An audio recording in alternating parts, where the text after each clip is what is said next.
दोस्तों, इंसानों का माशरा बार्टर ट्रेड के प्रिंसिपल पे चलता है। यानी कि आप सामने वाले इंसान से वो चीज़ लेते हैं जिसकी ज़रूरत आपको हो, और इसके बदले में आप उसको वो चीज़ दे देते हैं जिसकी ज़रूरत उसको हो। इसी वजह से मेरा मानना है कि बिजनेस या तिजारत की डेफिनेशन होनी चाहिए एक्सचेंजिंग ऑफ वैल्यूज़। तो इस दुनिया में अच्छे तरीके से या कामयाबी से जीने के लिए आपके पास ज़बरदस्त वैल्यूज़ होनी चाहिए। वो वैल्यूज़ जिनको देकर आप लोगों से वो वाली वैल्यूज़ हासिल कर सकें जिसकी ज़रूरत आपको हो। अब सवाल ये है कि इतनी ज़्यादा मिकदार में आपके पास ये वैल्यूज़ कहाँ से आएंगी। और याद रखिए, आपके पास वो वैल्यू होनी चाहिए जिसकी ज़रूरत लोगों को हो, कि लोग आपके पास आए उन वैल्यूज़ को हासिल करने के लिए, तभी तो वो एक्सचेंज में आपको वो चीज़ दे सकेंगे जिसकी ज़रूरत आपको हो। इन वैल्यूज़ को आप दो मेन कैटेगरी में डिवाइड कर सकते हैं, यानी कि नॉलेज, और दूसरी होती है आर्ट, यानी कि फ़नून लतीफ़ा। आर्ट को हम किसी और वीडियो में डिस्कस करेंगे। तो कहने का मुराद ये हुई कि इस दुनिया में सर्वाइवल के लिए दो मीडियम में से सबसे अहम मीडियम है नॉलेज, यानी साइंस एंड टेक्नोलॉजी। यही वो मीडियम है जिसके ज़रिए से एक बहुत बड़ी आबादी रोज़ी कमाती है। और मैं इल्म को तीन कैटेगरी में क्लासिफाई करता हूँ। सबसे पहली सतह या कैटेगरी, जब कोई इल्म इजाद किया जाता है। कुरान इसको कहता है तस्खीर कायनात करना। ये कायनात या कुदरत चलाने की जिम्मेदारी अल्लाह ने मलाइका को दी है। हम जानते हैं ज़रूरत इजाद की माँ होती है। इंसानों की दुनिया में हर वक्त एक गैप मौजूद होता है, और मलाइका आदम के आगे यानी हमारे आगे सजदा रेज हैं। लेकिन सजदा हुआ था इल्म को, और इल्म माने होते हैं जानना। तो जो भी अल्लाह की कायनात की खोज में निकलेगा, इसके सामने कायनात के छुपे राज या स्पीशीज के अंदर के राज खुलना शुरू हो जाएंगे, और इन राजों से पर्दा हटते ही वो गैप फिल होना शुरू हो जाएगा जो इंसानों को दरपेश होगा, और यूं पूरी दुनिया उस इंसान के पास या उस कौम के पास कतार लगाए आना शुरू हो जाएगी जिसका इल्म उन्होंने दरियाफ्त किया होगा, और यूं वो इंसान अनलिमिटेड वैल्यूज का मालिक बन जाएगा। अब दूसरी कैटेगरी के लोग आते हैं, यानी कि वो लोग जो कि ऑलरेडी मौजूद किसी इल्म में मजीद इजाफा करते हैं, किसी इल्म के हुस्न में मजीद इजाफा करते हैं। कोई चीज जो पहले मुश्किल तरीके से होती थी, उस चीज को किसी ने आसान कर दिया, इसको हम कहते हैं इनोवेशन। तो जिन्होंने इजाद किया कोई इल्म, वो इन्वेंटर कहलाए, और जिन्होंने किसी ऑलरेडी इजाद याफ्ता चीज में कुछ आसानियां पैदा कर दी, वो इनोवेटर कहलाते हैं।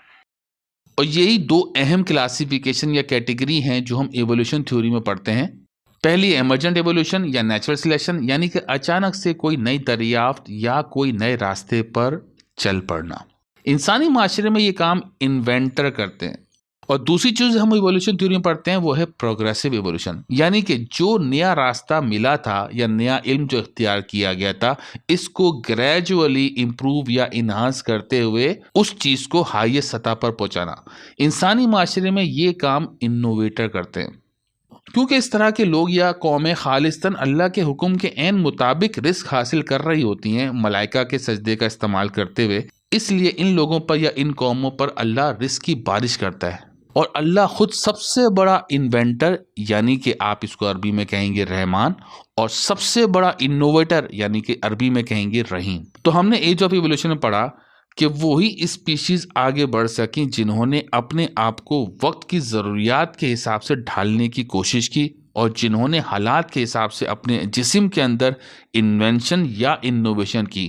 ऐसी species survival of the fittest की जंग जीती हैं और आगे बढ़ती गईं।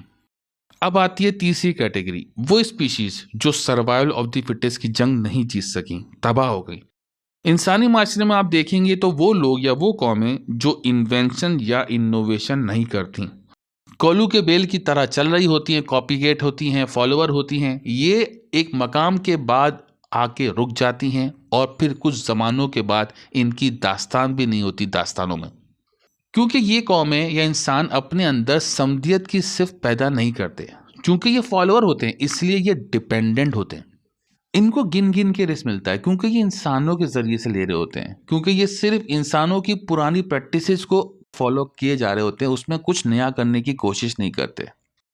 लेकिन बहरहाल ये तीनों कैटेगरी के लोग अपना रिस्क साइंस और टेक्नोलॉजी के डोमेन से हासिल कर रहे होते हैं। दुनियावी इल्म को स्टडी करने के बाद उस पर मेहनत करके अपना रोजी रोटी कमा रहे होते हैं। یہاں تک مومن اور کافر کا فرق نہیں آتا.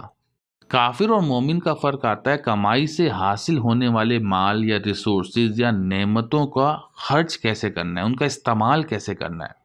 اس حوالے سے اللہ دو راستے بتا دیتا ہے. پہلی طرح کے لوگ وہ ہیں جو کہ اپنی زندگی کو فقط اس حیوانی زندگی کا ہی نام سمجھ رہے ہوتے ہیں. تو وہ تمام نعمتوں کو، تمام مال کو، ریسورسز کو فقط اپنے لیے، اپنی خواہشات اور جذبات کے تقاضوں کے لیے اور اپنی اولاد کے لیے خرچ کر دیتے ہیں. یہ لوگ چاہے کسی بھی مذہب میں ہوں، خدا کو کسی بھی نام سے پکارتے ہوں، لیکن خدا اور آخرت یہ سارا ان کا ذاتی معاملہ ہوتا ہے. اس حوالے سے ان کے ذہنوں میں کچھ مفروضات ہوتے ہیں، کچھ سفارشیں ذہن میں ہوتی ہیں جس کی بنا پہ یہ اپنے آپ کو مطمئن رکھتے ہیں، اور جو پیسہ یہ کما رہے ہوتے ہیں اس کو مگر یہ اپنی ذاتی خواہشات اور ذاتی محلات اور بچوں کی چیزوں پر خرچ کر رہے ہوتے ہیں. جبکہ دوسرا نظریہ ہے کہ آخرت کے بعد بھی ایک زندگی ہے، مگر یہ زندگی صرف اس کو ملے گی جس نے اس زندگی میں اس زندگی کے لیے کچھ انویسٹ کیا ہوگا، جس نے ان نعمتوں کو جو سائنس اور ٹیکنالوجی سے انہوں نے حاصل کیے ہیں اپنی ضروریات پوری کرنے کے بعد نوع انسانی کے لیے کھلا رکھا ہوگا. اس انسان کو آپ کہیں گے مومن، جو پہلے دنیا کو جیتتا ہے، دنیا میں کامیابی حاصل کرتا ہے، اعلیٰ مقام حاصل کرتا ہے، علم کے جھنڈے گاڑتا ہے، نئی نئی ایجادات کرتا ہے، انسانیت کو نئی نئی بینیفٹ سے متعارف کراتا ہے جو اللہ نے اس کائنات میں رکھی ہوئی ہیں چیزیں، اور پھر ان نعمتوں کو حاصل کرنے کے بعد اپنی ضروریات کا رکھ کر باقی چیزوں کو نوع انسانی کے لیے کھلا رکھتا ہے، اپنی جذبات اور خواہشات اور نسلوں کے چکر میں ضائع نہیں کرتا. یعنی کہ اس انسان نے پیسہ کمایا سائنس کے ڈومین سے، علم سے، اور پھر اس کو اس طرح خرچ کیا کہ اللہ کی رضا حاصل ہو جائے. اور اللہ کی رضا سے مراد ہوتی ہے اللہ کی صفات آپ اپنے کریکٹر میں لے کر آ گئے جس سے آپ نے معاشرے کو روشن کر دیا. لیکن ان تینوں طبقوں کے علاوہ ایک اور طبقہ بھی ہے، وہ ہے علماء و مشائخ کا، مذہبی پیشواؤں کا. عام آدمی تو سائنس کی دنیا میں کام کر کے محنت کرتا ہے، پیسے کماتا ہے، اور پھر خدا کی رضا حاصل کرنا چاہتا ہے اگر تو اس کو خدا کی راہ میں تھوڑا خرچ کرتا ہے اور باقی اپنی ضروریات پہ خرچ کرتا ہے. مگر یہ علماء و مشائخ وہ ہیں جو بجائے سائنس کے، یعنی کہ بجائے علم کے، خدا کے نام پر پیسہ کماتے اور بجائے خدا کے راستے پہ خرچ کرنے کے سائنس کی دنیا میں پیسہ خرچ کرتے ہیں اور تعیشات کو، چیزوں کو اپنے لیے خریدتے ہیں اور اس کو انجوائے کرتے ہیں. یعنی کہ یہ پورا کا پورا سلسلہ ہی الٹا کر دیتے ہیں. کمانا تھا سائنس سے، دن رات محنت سائنس کے میدان میں کرنی تھی، اور اس سے محنت سے حاصل ہونے والے رزق کو، نعمتوں کو اللہ کی راہ میں کھلا رکھنا تھا تاکہ تمام نوع انسانی ان نعمتوں سے فیضیاب ہو سکے. مگر یہ پیسہ کماتے ہیں اللہ کے نام پر، خدا کے نام پر. یہ لوگ اپنی ملکیت بھی بناتے ہیں، اپنے گھر، بنگلات، محلات، گاڑیاں، پراڈو وغیرہ بھی لیتے ہیں، اور چونکہ خود لے رہے ہوتے ہیں اس لیے یہ سرمایہ داری نظام کے سب سے بڑے پیروکار ہوتے ہیں. سرمایہ داری نظام کو اللہ تعالیٰ نے قرآن میں قارون کے نام سے پکارا ہے، اور قارون کا وجود حامان کے بنا ممکن ہی نہیں. حامان سے مراد ہے مذہبی پیشوا، اس لیے اللہ نے قصہ فرعون میں دونوں کا خاص ذکر کیا ہے. اللہ تعالیٰ کی نظر میں یہ ساری انسانیت ایک ہے. یہ مراد ہوتی ہے جب کوئی انسان کہتا ہے کہ اللہ ایک ہے، اور اس پر جب ایک انسان ایمان لاتا ہے اس سے مراد ہوتی ہے کہ وہ اللہ تعالیٰ کی صفات کو اپنے اندر اپنانا چاہتا ہے. کیونکہ اللہ نے اپنی شخصیت یا اپنے وجود کے بارے میں نہیں بتایا کہ وہ کیا ہے، کیسا ہے، اس نے فقط اپنی صفات بتائی ہیں. تو اللہ سے ایمان پر مراد ہوتی ہے کہ آپ اللہ کی صفات پر ایمان لاتے ہیں، اپنے کردار کو اللہ کی صفات میں رنگتے چلے جاتے ہیں، اور اللہ کی ہر صفت میں دینے کا عنصر ہے. اس طرح اللہ پر ایمان لانے والے جب بڑھتے جاتے ہیں تو زمین پر انسانیت ٹکڑے ٹکڑے ہونے کے بجائے ایک ہونا شروع ہو جاتی ہے. انسانوں کے بنائے ہوئے تمام سسٹم میں انسانیت تقسیم ہوتی ہے، ٹکڑے ٹکڑے ہوتی ہے. کوئی امیر ہوتا ہے، کوئی غریب ہوتا ہے. انسانیت زبان، مذہب، ملک، قوم، ان سب طبقات میں بٹی ہوئی ہوتی ہے.